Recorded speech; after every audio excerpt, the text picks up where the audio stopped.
Good morning and welcome to the Making College Success a Reality for New York's Youth in Foster Care webinar. This is the second webinar in a series of 5 in which we will be presenting information to support students that are in foster care with attending college. Today's webinar is presented in partnership with the New York State Department of Education, CUNY, and SUNY.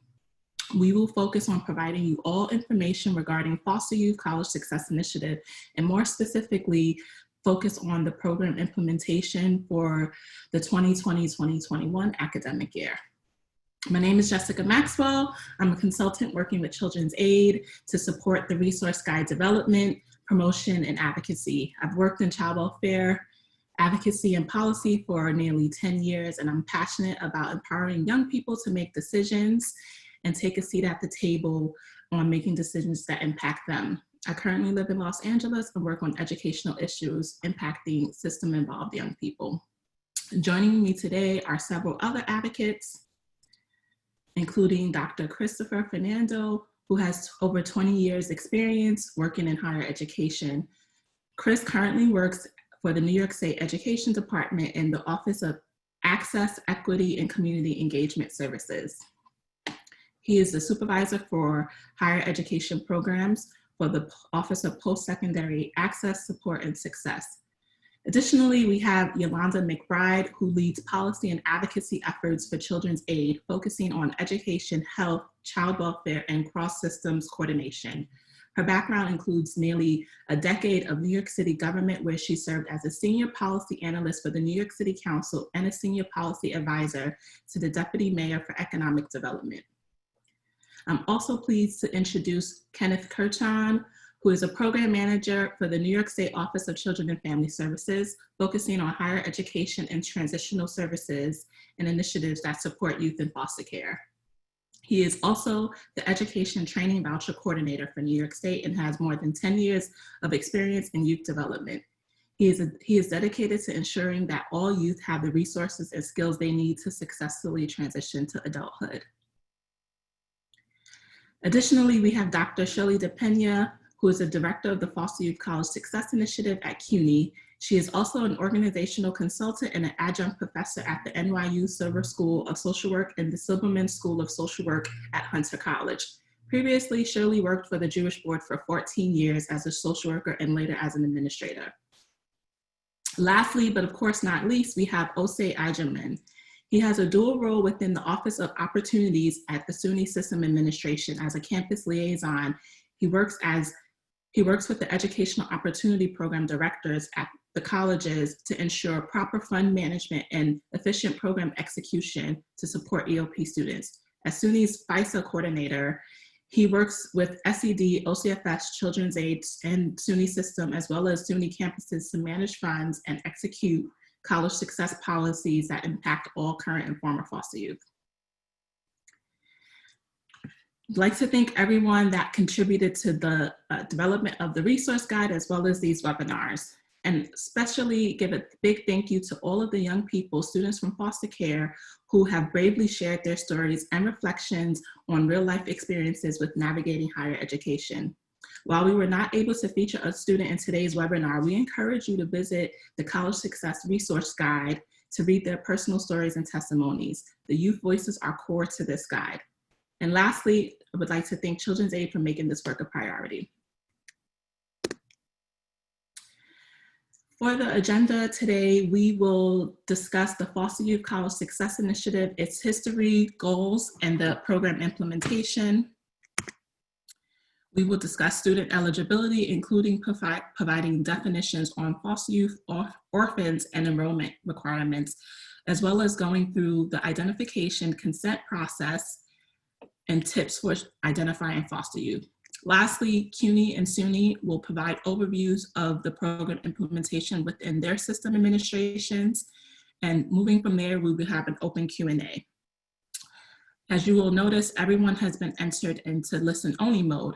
If you have any questions, please use the chat feature and we will answer questions live during the Q&A portion of the agenda.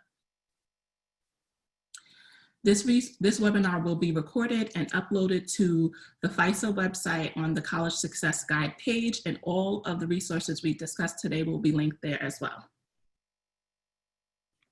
And now I'd like to pass it over to Yolanda McBride.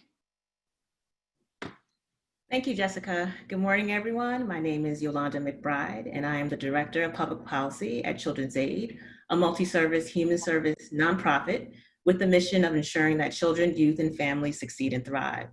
The Fostering Youth Success Alliance, or FISA, is a statewide coalition housed at Children's Aid and was launched in 2014 to promote responsive policies and programs that offer young people with a foster care background every opportunity to set higher expectations and achieve their goals. We do this by collaborating and partnering with city and state agencies, advocates, and stakeholders directly impacted by the foster care system, including foster youth, parents, and caretakers on system reform. We also provide opportunities to support foster youth empowerment and the development of advocacy skills through several programs and events, including New York City and New York State Foster Youth Shadow Days, our annual FISA Advocacy Day at the State Capitol, the Student Advocate Program, and most recently, our Foster Youth Online Forums. Foster youth deserve every opportunity to thrive, just as we would want for our own children. However, when we talk about youth in foster care, we normally focus on their health and safety, but don't always think about education being part of the youth's overall well-being. We wanted to change that because education is a pathway out of poverty. When FISA launched 6 years ago, 21 states were supporting post-secondary educational success. New York was not one of them, and the educational data is not great. 65% of youth in care complete high school by age 21, 31 to 45% of youth enroll in college at some point, but only 3 to 11% of students from foster care attain a bachelor's degree. So FISA commissioned 2 reports to make the case for why New York State needed to create a college initiative for youth with a foster care background: Fostering Independence, the need for a statewide Fostering Youth College Success Initiative, and Bridging the Gap from foster care to college success in New York. In 2014, an advocacy campaign was launched with youth, foster care agencies, advocates, government agencies, and elected officials. In 2015, the Foster Youth College Success Initiative was established. The college initiative supports current and former foster youth to attend public and private colleges and universities in New York State. To date, $27 million has been invested into the initiative, and over 1,000 students with a foster care background at 73 public and private colleges and universities have been served. Now I will turn it back over to Jessica. Hi, everyone. So I'd like to share the tool and resource that we're discussing, which is the College Success Resource Guide. I'm going to do a quick live navigation for those of you that want to visit the guide while we're currently on this webinar. The guide website is www.fysany.org/college-success-guide.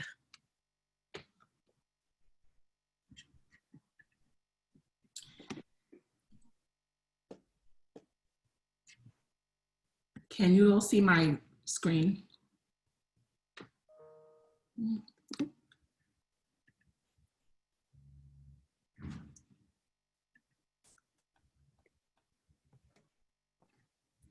One moment, as my screen share is not, there we go. So this is the live guide itself. As mentioned, the guide has many tools and resources, but what I love most about the guide is that each of the 6 chapters includes a student introduction. Specifically within the chapter 3 of Maximizing Financial Aid, we have a specific area focused on the Foster Youth College Success Initiative and 2 student introductions. So we encourage you all to visit the guide when you can. And as a reminder, this webinar is being recorded and will be uploaded. And if you have any additional questions, moderators will either respond to the questions directly in the chat box, or they will be answered during the live Q&A.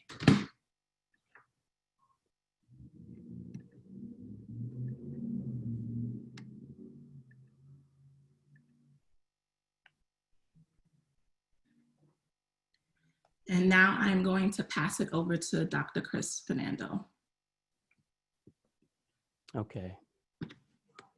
And a reminder, you can submit your questions in the Q&A chat box for discussion after our presentation. So good morning. My name is Chris Fernando. It's a pleasure to be with you all. I am the supervisor of higher education programs at the New York State Education Department. The office I work in is the Office of Access, Equity, and Community Engagement Services, otherwise known as OASES. It oversees many of the opportunity programs in New York State, whose mission it is to provide support to New York State students, particularly those from disadvantaged, underrepresented, and low-income backgrounds. Some of these opportunity programs in our office include the Higher Education Opportunities Program, otherwise known as HEOP, the Liberty Partnerships Program, the Collegiate Science and Technology Entry Program, the Science and Technology Entry Program, and the My Brother's Keeper portfolio of programs, also known as MBK. The Education Department and our office are proud to be a part of the FYCSI initiative, as we all work together to improve the narrative and outcomes for our foster youth population in New York State. I am further excited to talk with you today to review the processes and necessary steps so that students at your college and university can receive 2020-21 FYCSI funds. So let me begin with a brief program overview. FYCSI funds were allocated in 2015 to provide supports to foster youth and orphans to pursue, succeed in, and graduate from higher education with an undergraduate degree. These funds are for eligible students who attend a SUNY college or university, a CUNY college or university, or an independent private college or university, which also hosts an HEOP program. Note, FYCSI funds are not for graduate students, nor are they for students seeking to complete a second baccalaureate degree. Next slide, please. FYCSI funds are appropriated annually. The New York State Education Department does require an application for you to receive FYCSI funds. However, good news for all in SUNY and CUNY. Your SUNY and CUNY sector liaisons will provide SED with a sector-wide FYCSI application. So you don't need to worry about that.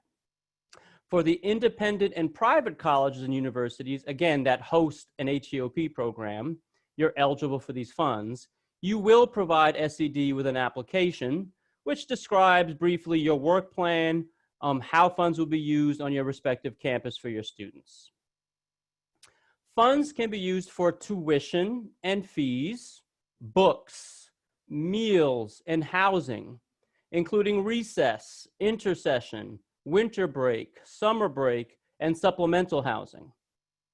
Funds can also be used for summer college preparation programs, advisement, tutoring, and academic support. Funds can now also be used for medical expenses, including vision, dental, behavioral, and primary health care, which are not otherwise covered by an eligible student's health plan. Note, of course, FYCSI funds shall not be used to supplant already existing colleges and universities and expectations. And it is worth sharing that most FYCSI funds are used as direct aid to students. Direct aid in the form of financial support for the student's cost of attendance at the college or university. And that includes reducing loan debt for those students. We love to see students come out with zero debt from college whenever possible. Any specific questions about use of funds can be directed to SED at the email box fosteryouth@nysed.gov. And we'll repeat that a few times. Next slide, please. So let's dig into the FYCSI 2020-2021 academic year. fund distribution process and steps. SED sent an email a few weeks ago to colleges and universities with the following items. We sent a FYCSI memo with steps for your respective sector. So pardon us, we know that this can be a bit complicated and nuanced. So we have one memo for SUNY colleges and universities. We have another memo for CUNY colleges and universities, and another one for the independents. And so you received a memo that should have been tailored for your respective sector. You should have also received, and everyone should have received the same version of this, a FYCSI student applicant list template. That's the MS Excel spreadsheet that we sent. Also, everyone should have received the same OCFS consent form for new foster youth applicants. And we'll really dig into that a little bit. That can be one of the most confusing points. But that was also sent. If you need another one, you let us know. And last but not least, we sent a FYCSI FAQ, frequently asked questions information sheet. So the first step we really want to emphasize is for your college and university to identify an FYCSI liaison for your campus and to share their contact information with your sector liaison.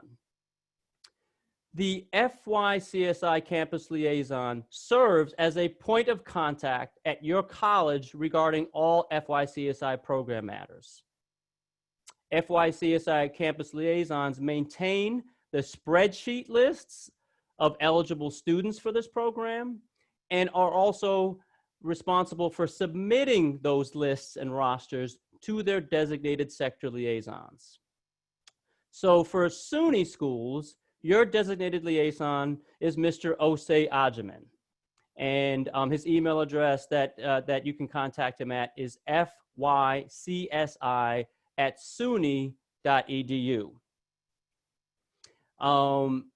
CUNY's designated liaison is Dr. Shirley DePena, and you see her email address there. And for the private independent colleges and university, your designated liaison is Richard McMillan. And his email address, again, is fosteryouth@nicid.gov. So I would say next slide to step 2.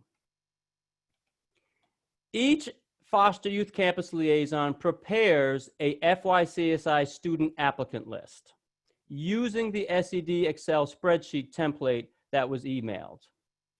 This spreadsheet list will include previously verified students on one tab of the spreadsheet and new students to be verified on a separate tab. This is really important. I also will refrain, or this will be I'll also make a comment, and this will be a repeated refrain rather, that CUNY will have slightly different instructions. Never fear, CUNY folks, your instructions will be simpler than the ones I'm describing, but I need to provide the most elaborate and detailed version. But just know that you, if you're a CUNY institution liaison, you'll have slightly different instructions, but you'll be happy with them. Foster youth CSI campus liaisons also distribute, this is a key point, also distribute and collect OCFS consent forms. You distribute them to the students and you collect it from the students. You also oversee other mandatory documentation from all new students needing to be verified. Again, CUNY will have simpler instructions, but I wanted to make sure we outline this as clearly as possible. It's important to note that completed consent forms, this is for all sectors, completed consent forms from new foster youth must be forwarded to OCFS for eligibility verification by July 15, 2020. Regarding required verification for orphans, orphan applicants should submit verification documents directly to their school, where the college and the Foster Youth College Success Initiative liaison will develop a process for reviewing such documents for orphan students. By all means, you can do this in consultation with your sector liaison as needed. Again, let's actually pull up the, I'm looking at the Excel spreadsheet to break down the FYCSI applicant list. You enter the information for new applicants on tab 1, sheet 1, for those that want to call them a sheet. Then on sheet number 2 or tab number 2, you enter information for previously verified students. Students in tab number 2 have received FYCSI funds in prior years. And there is no, we are not requiring, we do not need students who received FYCSI funds in prior years to re-verify their eligibility process. To re-verify their eligibility. So for all applicants, you enter each student's status, foster youth or orphan, in column H. You can look in both tab 1 and tab 2. There will be a column H, where it says eligibility, and there'll be a drop-down box there. And the drop-down box will allow you to select whether or not the student is a foster youth or an orphan, and it actually gets into some other nuances there as well. Again, I must emphasize, OCFS consent forms are required for all new foster youth applicants to verify and be able to share their eligibility status. So FYCSI campus liaisons must send completed forms to OCFS, and they provide an email address by July 15, 2020. Again, I stress, CUNY may have simpler instructions and directions, which you'll get coming up. Also note that FYCSI liaisons at SUNY and CUNY independent IHEs must submit their foster youth CSI Excel spreadsheet to their sector liaison by July 15, 2020. Again, CUNY may have different instructions, but those spreadsheets with the list of their students from the college liaisons must be submitted to the sector liaison by July 15th. All right, let's go on to the next slide. Step number 3. After the sector liaison receive and compile the documents, you have to imagine that we're receiving these spreadsheets and these consent forms from all over the state. So they will need some time to compile the documents that are sent in to us by July 15th. So then the sector liaisons will put that information together, and we expect that to take about a week before we can then send that compiled information and documentation over to OCFS. That's step 3. Step 4, OCFS will take that information, and by or around August 7th, give or take, OCFS will then send the results of that information to SUNY and CUNY and SED on its eligibility determinations for both eligible and ineligible students. The sector liaisons will then communicate those eligibility determinations to the foster youth liaisons at the colleges. So OCFS does their checking, they'll let the sector liaisons know, and then the sector liaisons will communicate those eligibility determinations back out to the campus liaisons on the respective campuses. FYCSI liaisons will then communicate the eligibility status of their students to all FYCSI applicants and determine and share any information about an appeal process. So let's just say that OCFS finds a student ineligible for these funds. We will share that, the sector liaison will share that with the campus liaison.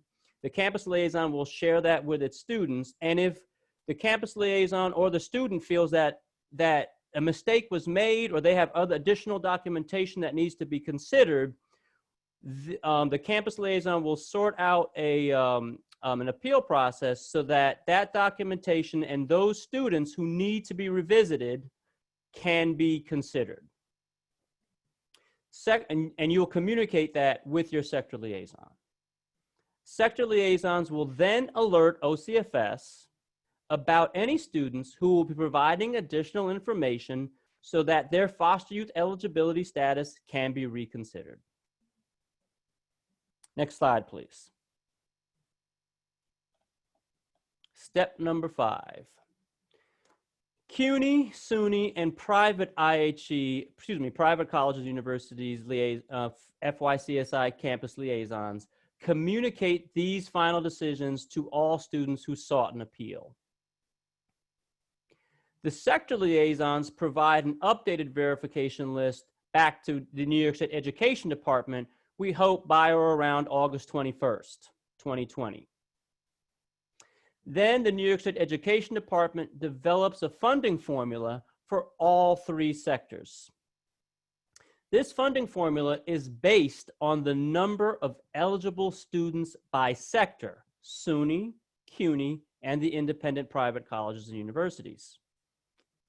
Funding will be distributed in equal amounts per student to CUNY, to SUNY, and to independent private colleges.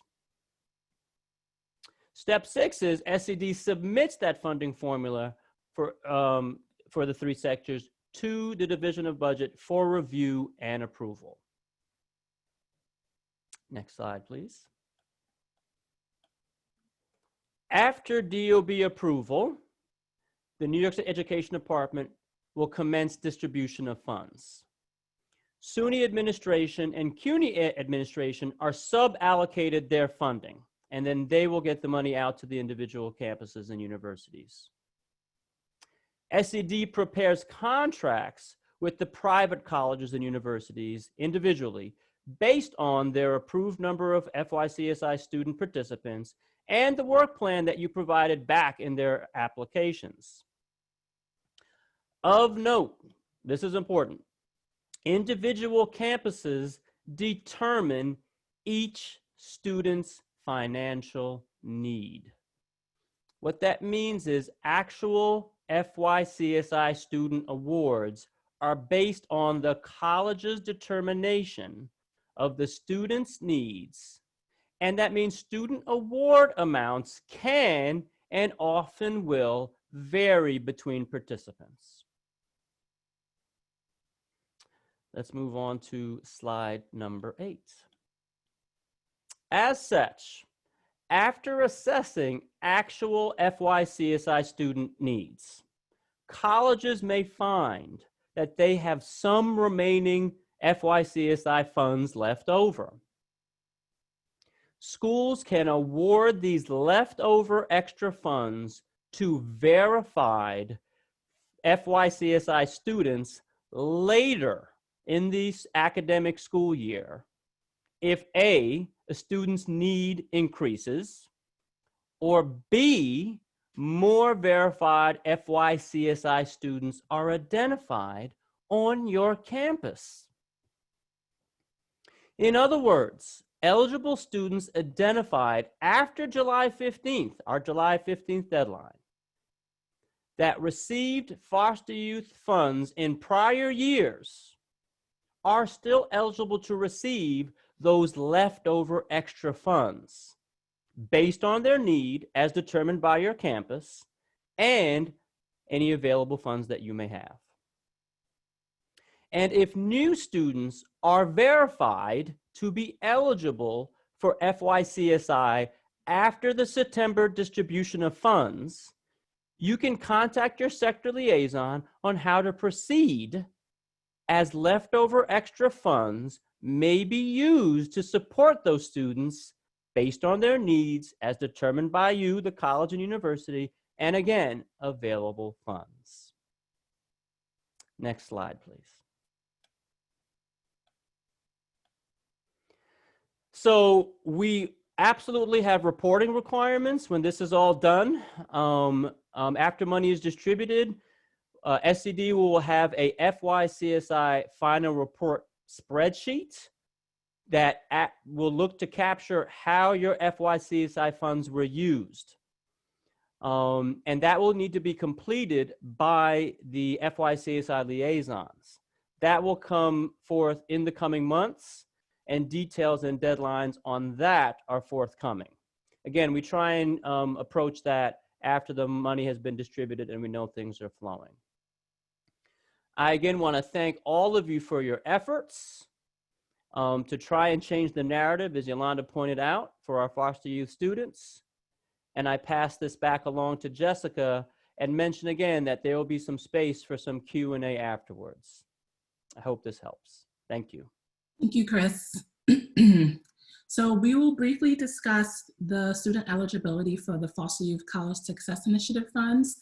So first and foremost, as discussed, the funds are really dedicated to support foster youth and orphans that are attending college in New York State.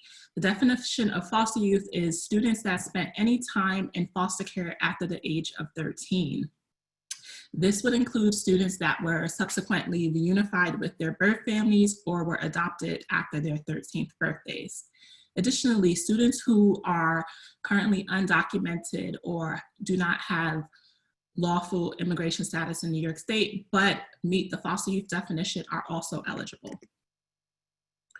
For orphans, students who became orphans after their 13th birthday, meaning that both parents are deceased.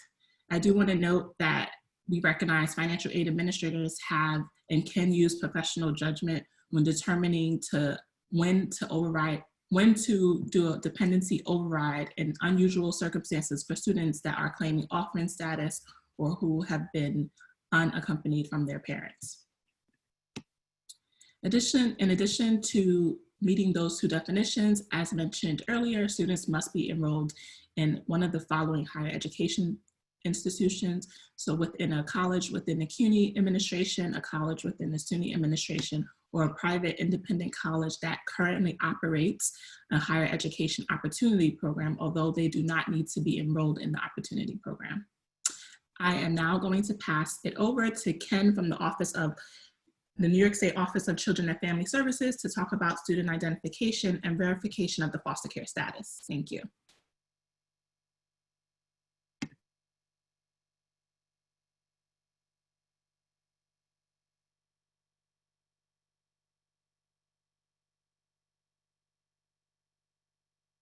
Ken, we can't hear you. I'm sorry. Good morning, everyone. My name is Kenneth Curtin, ACV Coordinator and Program Manager at New York State. Today, I will be discussing some tips and strategies that you can utilize to best serve and identify youth that are eligible for these funds. The first thing is to gain awareness around the eligibility requirements. All of you are doing that today, learning what is required for foster youth and what is required for an orphan. We also ask that colleges work to identify foster care students early. And why that is important is because when this process rolls around again, you already have a roster of eligible foster youth, not only for this funding, but for other funding that youth may be eligible for due to their foster care status. We ask that a way to identify youth is to include a foster care identification question on the college admissions application. This is a great tool that many colleges have utilized to identify the foster youth at their institution. Another option to identify youth is by using the FAFSA form. Question 53 asks if a young person were they in foster care after turning 13 years old. So many colleges use that as a way of knowing who is in foster care in their school. And with all of that being said, it's really important to implement a targeted communication effort to reach identified foster care students. Why this is important is because I found that many young people and many students who are in foster care may not feel comfortable self-disclosing that. So the conversation should be centered around disclosing this information could be beneficial because you may be eligible for some resources that can help them. Next slide, please. So for the consent form that must be sent to OCFS, this consent form is for new students that was discussed before, but I would like to say, as far as new students, any student who has not received the funding in the past. So it doesn't necessarily need to be a freshman. It could be a sophomore or a junior that just have not received the funding in the past and have not submitted a consent form. Once a young person has been deemed eligible due to their foster care or orphan status, they will remain eligible. So there is no need to submit another consent form. The questions on the consent form are things such as the name of the student, any previous name the student may have had, the date of birth, and we ask that you give consent, that the youth give consent so we can share this information with the state education department and also the school. But all the things on the consent form are ways that OCFS can identify if a youth was in foster care so that we can input it into our system. So all the information is very helpful to fill out. So we ask, if you are working with students as they fill out this consent form, please make sure that they complete the entire consent form. For students who spent time in foster care outside of New York State, as Chris has mentioned, this is a process that will happen within the school. So some documents that you can collect to know if a student was in foster care is you can collect the family court documentation from that state. You can collect documentations from the child's attorney or from a court-appointed special advocate, and you can collect direct verification from a local or state child welfare office. So all of these are great things that you can use to identify students' foster care status if they were from another state. Thank you. Thank you so much, Ken. That was super helpful for explaining the consent verification process. I'm now going to pass it over to Dr. Shirley DePena from CUNY and Ose Ajamin from SUNY to discuss how their institutions will be administering the Foster Youth College Success Initiative funds this year. Good morning, everyone. Really happy to be here. So just wanted to give you some information, as Jessica said.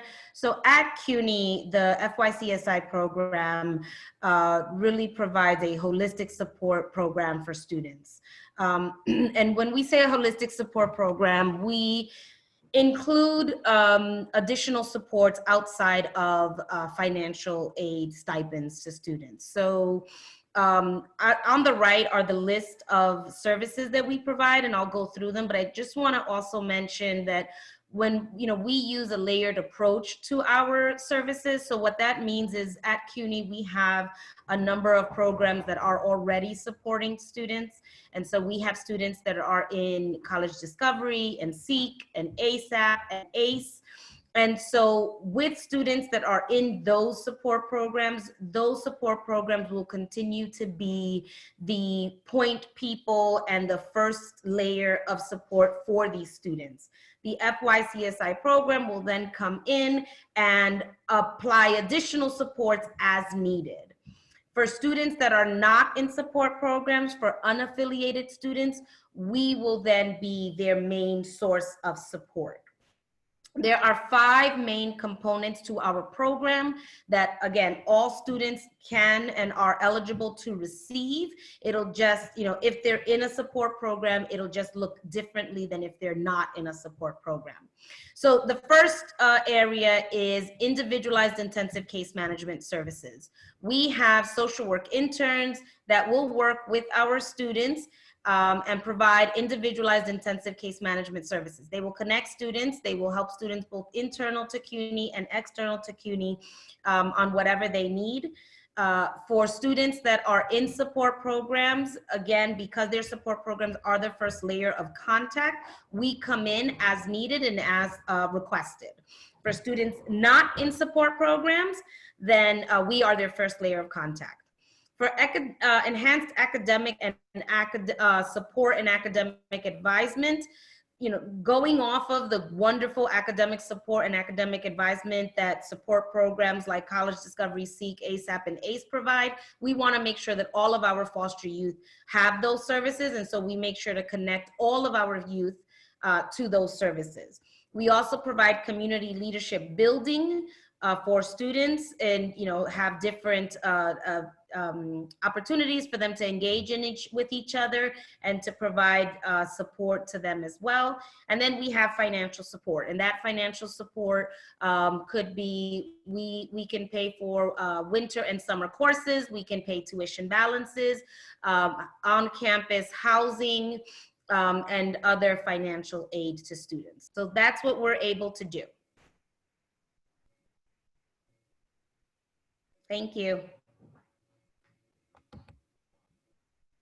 Hi, everybody. Osei once again, campus liaison for the Colleges of Technology with the Office of Opportunities, as well as the FYCSI liaison for SUNY. I just wanted to get into the process for SUNY, and I just wanted to talk about, when you talk about the how, I want to talk a little bit about the why. I want to draw your attention to the bullets that are on the left.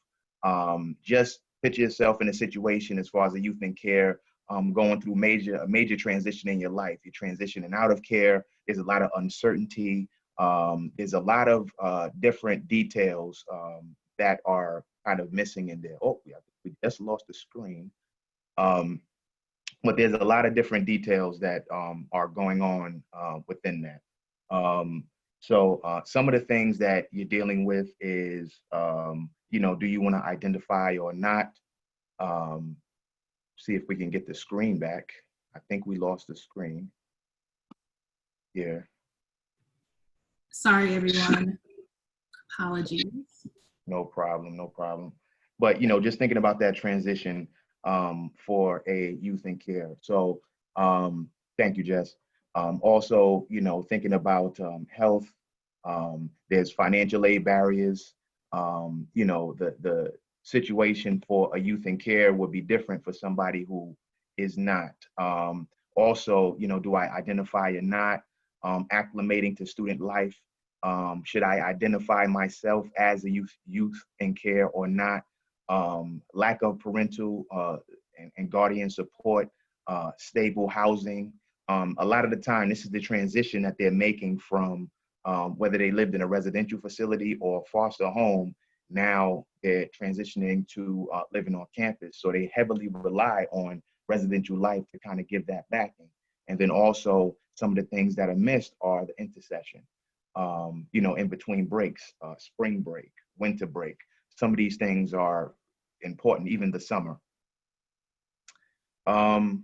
Next, go to the next slide as we're running through. So the obvious that the initiative covers, it's already been said: tuition and fees, books, transportation, anything related to getting to and from the college, the university, maneuvering within there, recess housing, on-campus tutoring. I just wanted to say about that, just like Dr. Fernando mentioned, this is additional tutoring that's offered by that will be offered to the student, not necessarily tutoring that's offered free for the student. So it's not meant to supplant, just to make that clear. Technical equipment, if the person has a technology major labs, different technical equipment, just to keep that in mind for some of the needs that they may have. Personal expenses, this is huge because the personal expenses for youth in care are largely different than someone who's a regular admit. Toiletries, different things that they may need, even within the intercession. So, explore looking at the cost of attendance and expanding that for youth in care, because think about it, between 18 and 21, did you really know all your needs, what they were at that particular time? Think about primarily for youth in care, medical expenses, which is under the umbrella of personal expenses, but that's important and huge. Because even outside, a hospital visit or something like that can be covered by the foster care initiative. I would encourage you, I know we're pressed for time, I would encourage you to speak to your students, find out what their needs, help to articulate. I know some campuses have laid out what are your needs, and then they can kind of apply and put it to the packages. And then the foster youth students who are EOP, of course, have counselors, EOP counselors, EOP directors kind of walk them through that process. But I would encourage you to talk to your students, find out what their needs are, and then apply. In the end, just like last time, you'll receive, after the whole process, a roster and how much of the funds you would receive after everything is concluded. Thank you. Thank you, Osei. Everyone, we are going to stay live on the webinar until 12 noon. All of the panelists will stay live so that we can answer all of your questions live. If you are unable to stay until 12, we will be answering the questions on the webinar and posting a Q&A document on the FISA resource guide webinar that you can download.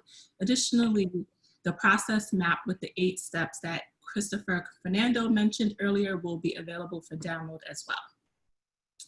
While we move into the live Q&A, I would also like to take this opportunity to ask you all to participate in a brief evaluation of this webinar. There will only be 3 questions in which you will have 1 minute to answer each question. The first question is, please rate your satisfaction with this webinar. The second question is, how likely are you to access the College Resource Success Guide in the future? And the last question is, will you share information about the College Resource Success Guide with your colleagues, staff, and partners? So the questions are going to pop up on the on the Zoom right now, and you can start answering them while we begin to read the questions that you all submitted through the Q&A feature out loud.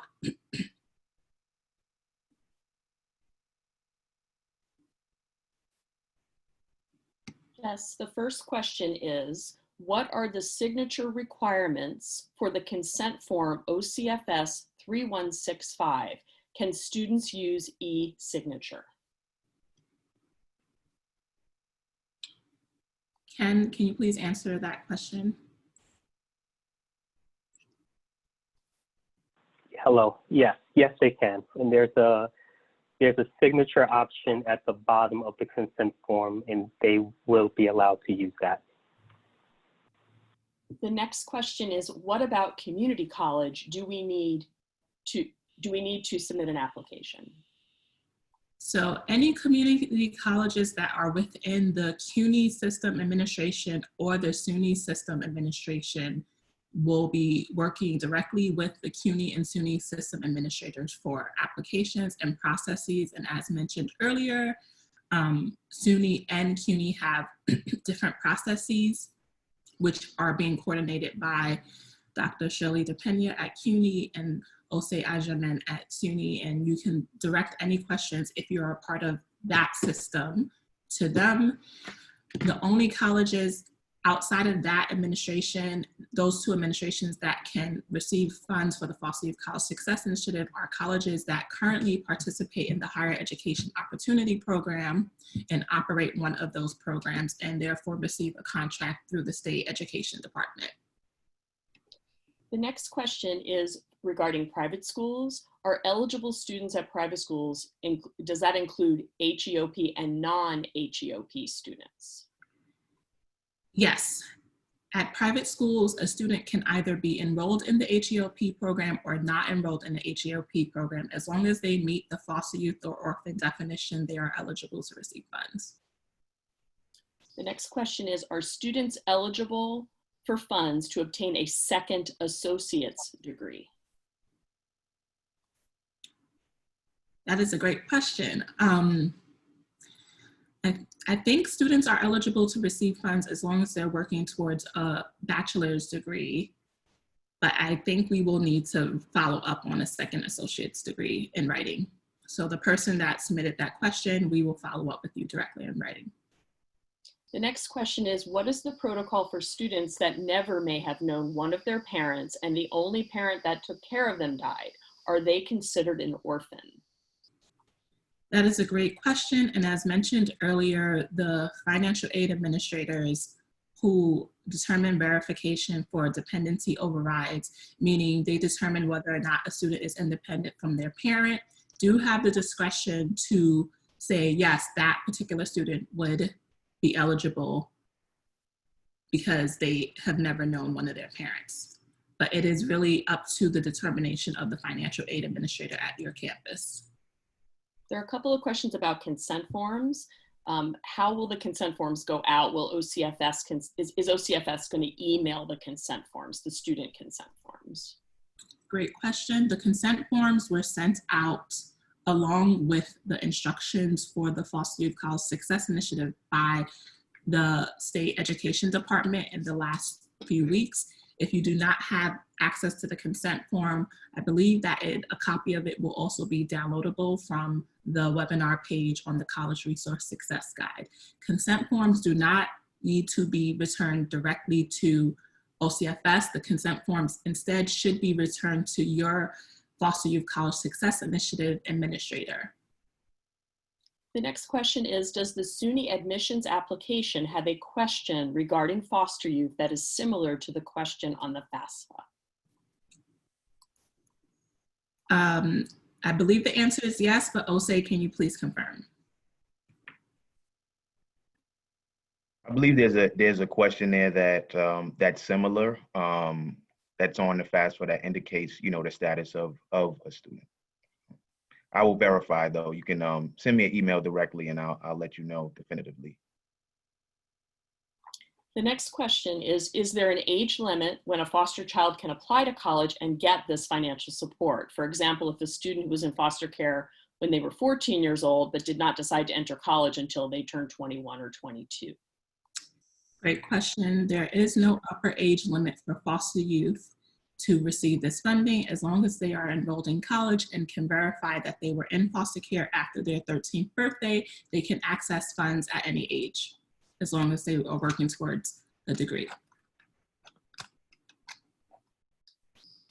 The next question is, how will agencies know whether a current student, one who is entering second or third year, has been funded with FSCA funds?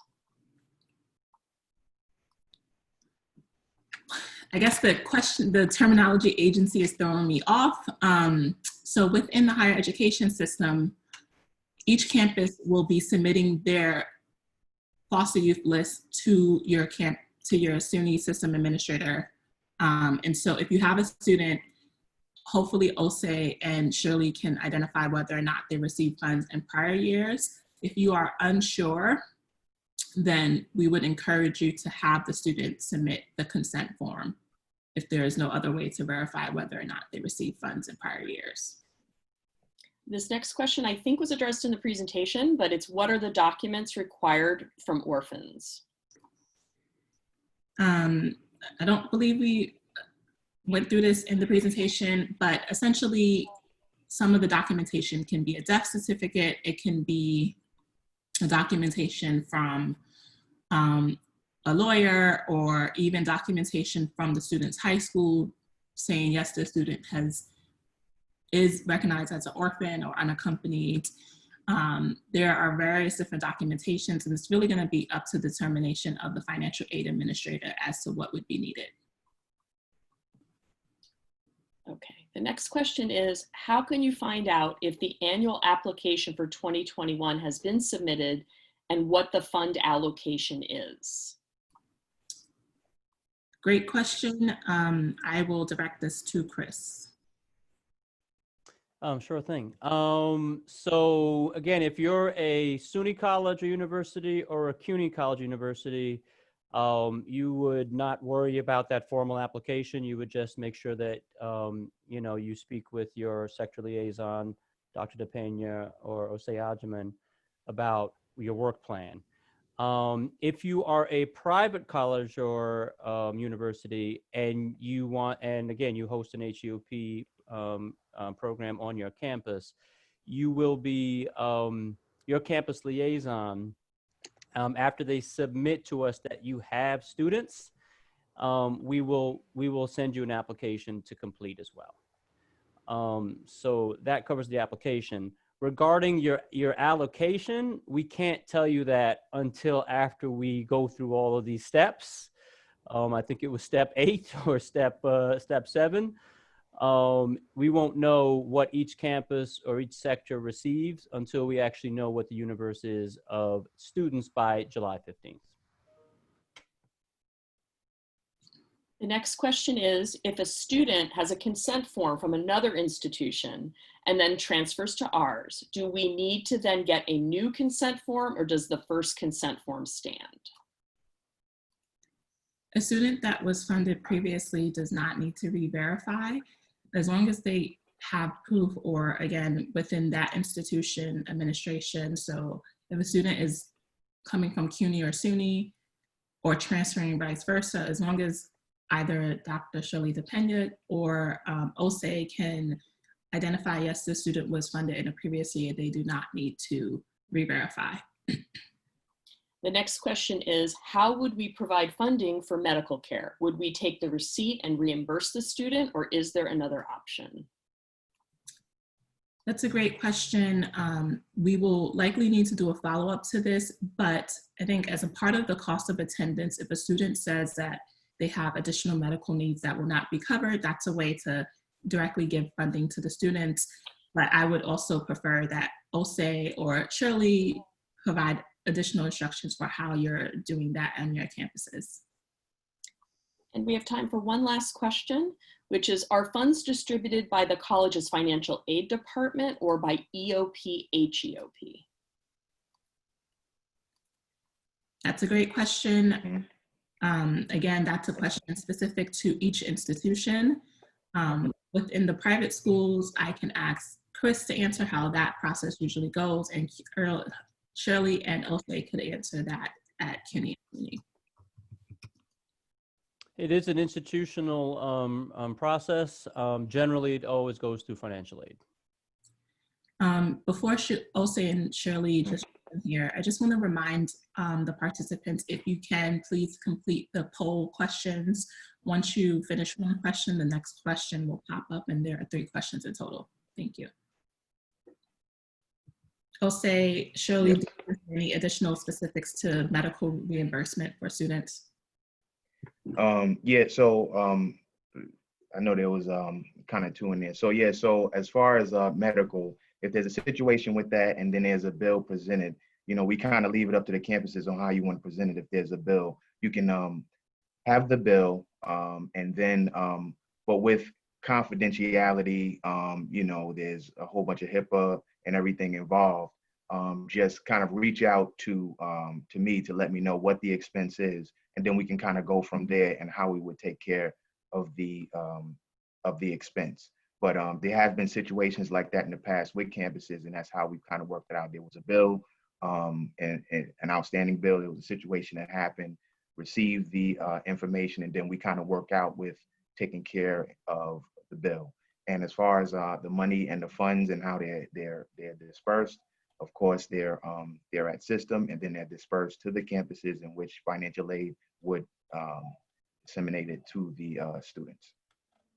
The process is the same for CUNY. And if anyone has any questions about the process for CUNY in turn that Dr. Fernando mentioned, please feel free to reach out to me at the email address that was listed at the beginning, and I'll answer all questions. I am your main point of contact for CUNY. So thank you all. We are going to answer the remaining questions that were submitted in written form and upload them to the FISA website and respond directly to you all that registered with the answer. I would like to also request your assistance and support with spreading the news about the College Success Resource Guide. Ways you can do that is by sharing a link on your website. You can do social media posts. You can do newsletters or e-alerts to your stakeholders.